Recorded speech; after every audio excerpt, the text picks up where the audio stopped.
accept the theory that Napoleon and Hitler were the first two, what might the third and most cunning Antichrist hold in store for us? Could the Antichrist be a real person and not a construct of religion and symbolism?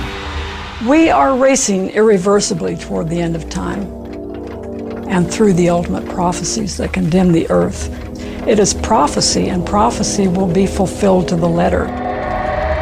Nostradamus' prophecies suggest the third Antichrist may have powers that far exceed the other two.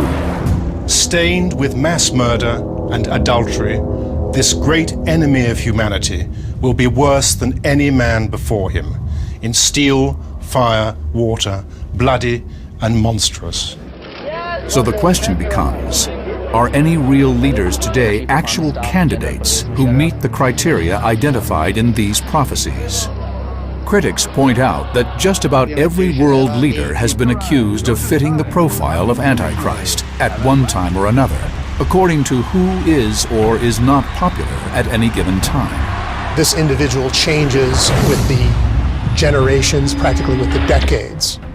In the 1970s, it was common, or at least done, to identify possibly someone like Henry Kissinger.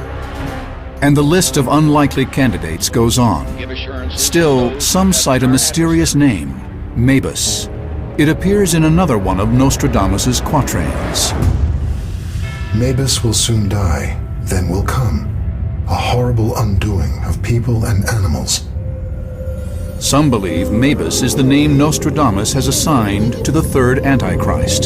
Could Mabus be a coded reference? Two presidents have been linked to the name Mabus by extreme adherents of prophecy. The first is the 43rd President of the United States, George W. Bush. Even non-believers of this theory can explain the connection. You follow the rule of everything in lowercase letters. The GW becomes AM because you can turn them upside down. Swivel them, and you have Mabus. Drop the redundant letter, you have Mabus.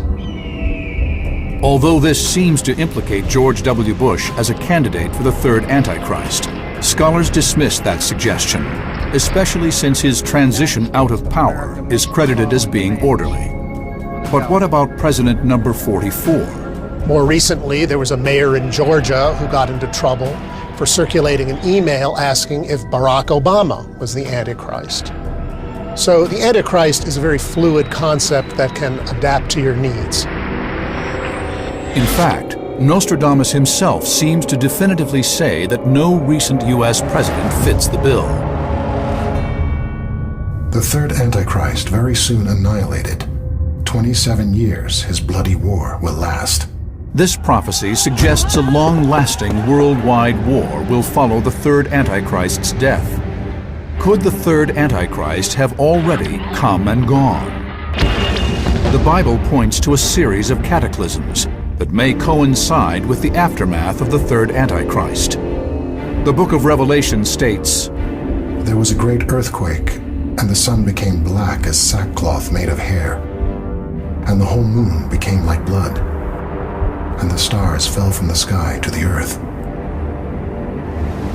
Many say the natural and unnatural disasters that now plague the earth indicate we are at a tipping point. But are we really closer to the end than ever before?